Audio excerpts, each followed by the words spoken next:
ಈ ಮಳೆಗಾಲಕ್ಕೆ ಉಪ್ಸಾರು ಮುದ್ದೆ ಕಾಂಬಿನೇಷನ್ ಪರ್ಫೆಕ್ಟ್ ಅಲ್ವಾ?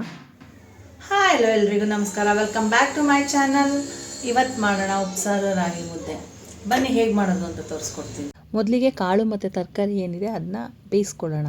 ನಾನು ಹೆಸ್ರು ಕಾಳು ಮತ್ತು ಬೇಳೆ ತೊಗೊಂಡಿದ್ದೀನಿ. ಅರ್ಧ ಕಪ್ಪಷ್ಟು ಹೆಸ್ರು ಕಾಳು, 1/4 ಕಪ್ಪಷ್ಟು ತೊಗರಿಬೇಳೆ. ನೀವು ಬರೀ ಬೇಳೆಲೂ ಮಾಡ್ಕೋಬೋದು, ಬರೀ ಹೆಸ್ರು ಕಾಳಲ್ಲೂ ಮಾಡ್ಕೋಬೋದು. ತರಕಾರಿನೂ ಅಷ್ಟೇ ನಿಮಗೆ ಬೇಕಾಗಿದ್ದು ಆ್ಯಡ್ ಮಾಡ್ಕೊಳ್ಳಿ. ನಾನು ಎಲೆಕೋಸು ಹಾಕ್ತಾಯಿದ್ದೀನಿ, ಸಣ್ಣದಾಗಿ ಕಟ್ ಮಾಡಿರೋ ಎಲೆಕೋಸು ತೊಳ್ಕೊಂಡು ಹಾಕ್ಕೊತಾ ಇದ್ದೀನಿ. ಮತ್ತು ಕಾಳು ಅಷ್ಟೇ ಎಲ್ಲ ವಾಶ್ ಮಾಡಿ ಹಾಕಿದ್ದೀನಿ. ಚಿಕ್ಕ ಎಲೆಕೋಸು ತೊಗೊಂಡು ಕಟ್ ಮಾಡ್ಕೊಂಡಿದ್ದೀನಿ. ತುಂಬ ಜಾಸ್ತಿ ಏನು ಬೇಡ, ಒನ್ ಟೈಮಿಗೆ ಮಾಡ್ತಾ ಇರೋದು. ಒಂದು 7ರಿಂದ 8 ಮೆಣಸಿನ್ಕಾಯಿ, 1 ಟೊಮೆಟೊನೂ ಬೇಯಕ್ಕೆ ಹಾಕ್ಕೊಳ್ಳೋಣ. ನಿಮಗೆ ಟೊಮೆಟೊ ಹಾಕೋದ್ರಿಂದ ಉಪ್ಸಾರು ಖಾರ ತುಂಬ ಟೇಸ್ಟಾಗಿ ಬರುತ್ತೆ. ಇದು ಹಸಿಮೆಣ್ಸಿನ್ಕಾಯಿ ಖಾರ ಮಾಡ್ತಾ ಇರೋದು ನಾನು. ಬೇಯಕ್ಕೆ ಬೇಕಾಗಿರೋಷ್ಟು ನೀರು, ಸ್ವಲ್ಪ ಜಾಸ್ತಿ ಹಾಕಿದ್ರೂ ಪರವಾಗಿಲ್ಲ, ಯಾಕಂದರೆ ಅದು ನೀರು ಸಪ್ರೇಟ್ ಬೇಕಲ್ಲ. ರುಚಿಗೆ ತಕ್ಕಾಗಿರೋಷ್ಟು ಉಪ್ಪು ಎಲ್ಲ ಹಾಕ್ಬಿಟ್ಟು 2ರಿಂದ 3 ವಿಷಲ್ ಮಾಡ್ಕೊಳ್ಳೋಣ. ಹಾಗೆ ಬೇಯಿಸ್ಕೊಳ್ಳೋರು ಬೇಯಿಸ್ಕೋಬೋದು. ಇದು ತುಂಬ ನುಣ್ಣಗೇನು ಬೇಡ. ನೋಡಿ 2 ವಿಷಲ್ ಆಗಿದೆ. ಈಗ 5 minutes later. ಕುಕ್ಕರ್ ಆರಿದ್ಮೇಲೆ ಅದನ್ನ ನೀರು ಸಪ್ರೇಟ್ ಮಾಡ್ಕೋಬೇಕು. ಸೊ ಸ್ಟ್ರೈನ್ ಮಾಡ್ಕೊಳ್ಳೋಣ. ನಾವು ಟೊಮೆಟೊ ಮತ್ತು ಏನು ಹಸಿಮೆಣ್ಸಿನ್ಕಾಯಿ ಬೇಯಕ್ಕೆ ಹಾಕಿದ್ವಿ ಅದು ತೊಗೊಬಿಡಿ. ನೀವು ಚೆಕ್ ಮಾಡ್ಕೊಳ್ಳಿ ಕರೆಕ್ಟಾಗಿ ಕುಕ್ ಆಗಿದೆಯಾ ಬೇಳೆ ಮತ್ತು ಕಾಳು. ಇಲ್ಲ ಅಂದರೆ ಸುಮ್ಮನೆ 1-2 ನಿಮಿಷ ತಿರ್ಗಾ ಸ್ಟವ್ ಮೇಲೆ ಬೇಯಿಸ್ಕೋಬೋದು. ಇದು ಕರೆಕ್ಟಾಗಿ ಬೆಂದಿದೆ, ತುಂಬ ನುಣ್ಣಗೂ ಬೆಂದಿಲ್ಲ, ಬೇಯ್ದೇನೂ ಇಲ್ಲ, ಕರೆಕ್ಟಾಗಿ ಬೆಂದಿದೆ.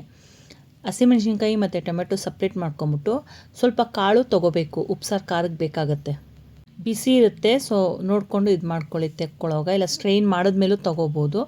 ನೋಡಿ ಎಲ್ಲ ಸ್ಟ್ರೈನ್ ಮಾಡಿ ಸಪ್ರೇಟಾಗಿ ಇಟ್ಬಿಡ್ತೀನಿ. ಅದು ನೀರೆಲ್ಲ ಬಸ್ಕೊಳ್ಳೋ ಅಷ್ಟರೊಳಗೆ ಒಗ್ಗರಣೆ ರೆಡಿ ಮಾಡ್ಕೊಳ್ಳಿ.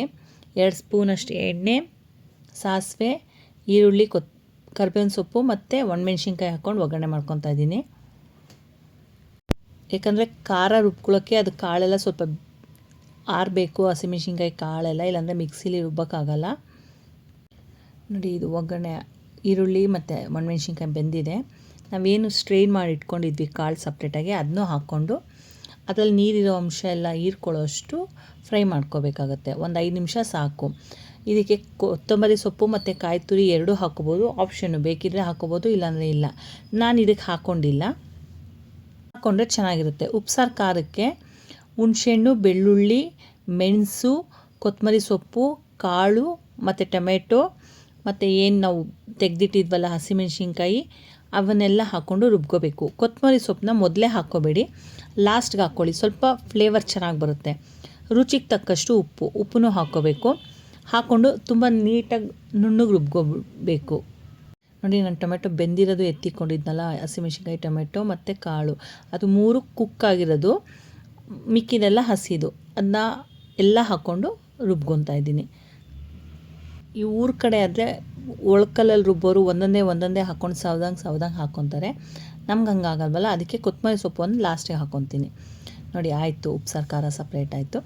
ಮುದ್ದೆ, ಉಪ್ಸಾರು ಖಾರ ಮತ್ತು ಕಾಳು ಸಪ್ರೇಟ್ ಇಟ್ಕೊಂಡು ಕಲಿಸ್ಕೊಂಡು ತಿಂತಾಯಿದ್ರೆ ಅದು ರುಚಿನೇ ಬೇರೆ.